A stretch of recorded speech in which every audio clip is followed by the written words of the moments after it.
નમસ્કાર. દિવસભરના તાજા સમાચારોમાં તમારું સ્વાગત છે. તમારી સાથે હું છું પિનલગીરી ગોસ્વામી.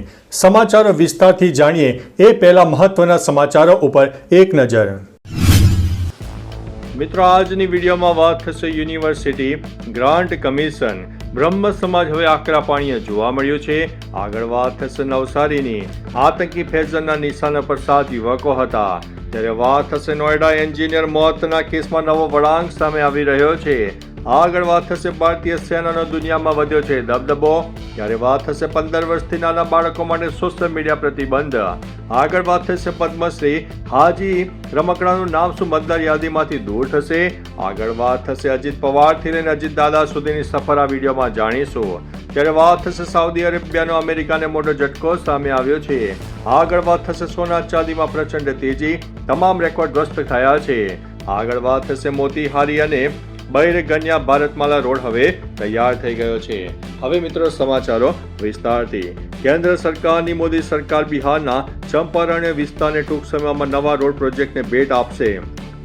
ભારતમાલા પરિયોજના હેઠળ મોતીહારીથી બૈરગન્યા સુધીનો 40 કિલોમીટરનો લાંબો માર્ગ તૈયાર થઈ ગયો છે. આ માર્ગ સીધો નેપાળ સરહદ સાથે જોડાયેલો હોવાથી વેપાર અને પર્યટનને મોટો વેગ મળશે. આધુનિક કનેક્ટિવિટીને કારણે ટ્રાફિકની સમસ્યા હળવી થશે અને સ્થાનિક વેપારીઓ માટે માલ સામાનની હેરફેર પણ ઝડપી બનશે. અન્ય મહત્વના સમાચારની વાત કરીએ તો સોના ચાંદીમાં પ્રચંડ તેજી, તમામ રેકોર્ડ ધ્વસ્ત કરવામાં આવ્યા છે. 28 જાન્યુઆરી 2026ના રોજ સોના અને ચાંદીના ભાવમાં ઐતિહાસિક ઉછાળો જોવા મળ્યો છે. સોનું પ્રતિ 10 ગ્રામ 5,000થી વધીને 1,72,949ની સર્વોચ્ચ સપાટીએ પહોંચ્યું છે. જ્યારે ચાંદીમાં 21,000નો તોતિંગ વધારો થતાં તે 3,77,655 પ્રતિ કિલોના રેકોર્ડ સ્તરે પહોંચી ગઈ છે. વૈશ્વિક અસ્થિરતા અને વધતી જતી માંગને કારણે રોકાણકારો સુરક્ષિત રોકાણ તરીકે કિંમતી ધાતુઓ તરફ આગળ વધી રહ્યા છે. અન્ય મહત્વના સમાચારની વાત કરીએ તો સાઉદી અરેબિયાનો અમેરિકાને ઝટકો. ઈરાન પર હુમલાની ધમકી આપતા અમેરિકાને યુએઈ બાદ સાઉદી અરેબિયાએ મોટો ઝટકો આપ્યો છે. ક્રાઉન પ્રિન્સ મોહમ્મદ બિન સલમાને ઈરાની રાષ્ટ્રપતિ સાથે વાતચીત કરીને સ્પષ્ટ કર્યું છે કે સાઉદી અરેબિયા પોતાની ધરતી કે એર સ્પેસનો ઉપયોગ ઈરાન વિરુદ્ધ સૈન્ય કાર્યવાહી માટે નહીં કરે. સાઉદીએ ઈરાનની સાર્વભૌમત્વ સન્માન કરવાની અને પ્રાદેશિક સ્થિરતા માટે વાતચીત દ્વારા વિવાદો ઉકેલવાની કટિબદ્ધતા દર્શાવી છે. અન્ય મહત્વના સમાચારની વાત કરીએ તો અજીત પવારથી લઈને અજીત દાદા સુધીની સફર. અજીત પવારનો જન્મ 22 જુલાઈ 1959ના રોજ અહેમદનગરના દેવલાલી પ્રવારમાં થયો હતો. તેમણે પોતાની રાજકીય કારકિર્દીમાં અજીત પવારથી લઈને અજીત દાદા સુધીની સફર ખેડી છે. તેઓ પહેલીવાર 1991માં મહારાષ્ટ્ર વિધાનસભાના સભ્ય તરીકે ચૂંટાયા હતા. અજીત પવાર કદાચ રાજ્યના એકમાત્ર નેતા છે જેમણે છેલ્લા 3 દાયકામાં નાણામંત્રી, જળમંત્રી, ઉર્જા મંત્રી જેવા અનેક મંત્રી પદો સંભાળ્યા હતા. તેમણે પુણેના પાલક મંત્રી તરીકે પણ સેવા આપી હતી.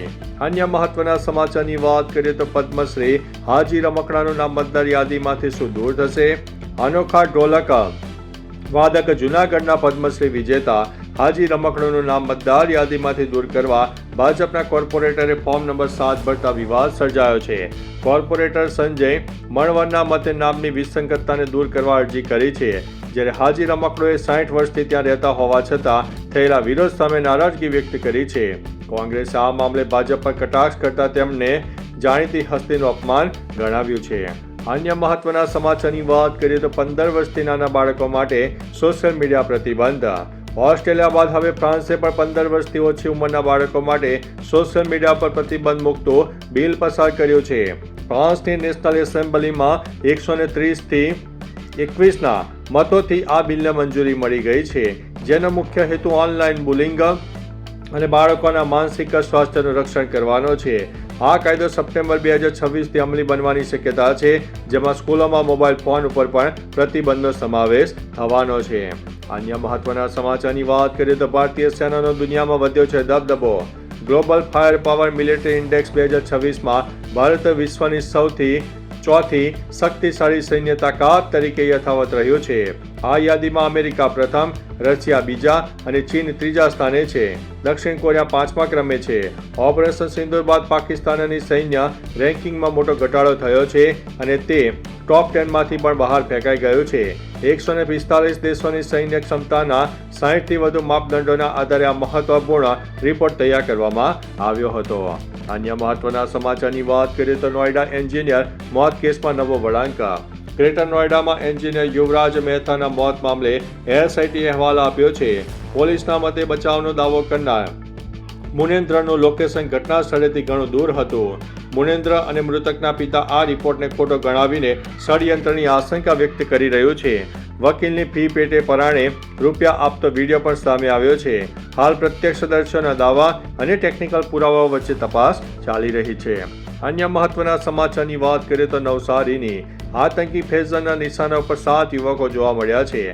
ગુજરાત એટીએસે નવસારીમાંથી જૈશ-એ મોહમ્મદથી પ્રભાવિત આતંકી ફૈઝાન શેખની ધરપકડ કરીને મોટું ષડયંત્ર નિષ્ફળ બનાવ્યું છે.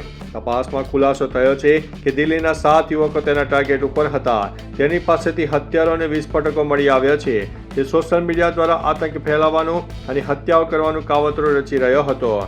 હાલ એજન્સીઓ તેના આર્થિક નેટવર્ક અને અન્ય સાગરિકોની તપાસ પણ કરી રહી છે. અન્ય મહત્વના સમાચારની વાત કરીએ તો યુજીસી બ્રહ્મ સમાજ આકરા પાણીએ જોવા મળ્યો છે. યુનિવર્સિટી ગ્રાન્ટ કમિશનના નવા નિયમો સામે ગુજરાતમાં વિરોધ પ્રબળ બન્યો છે.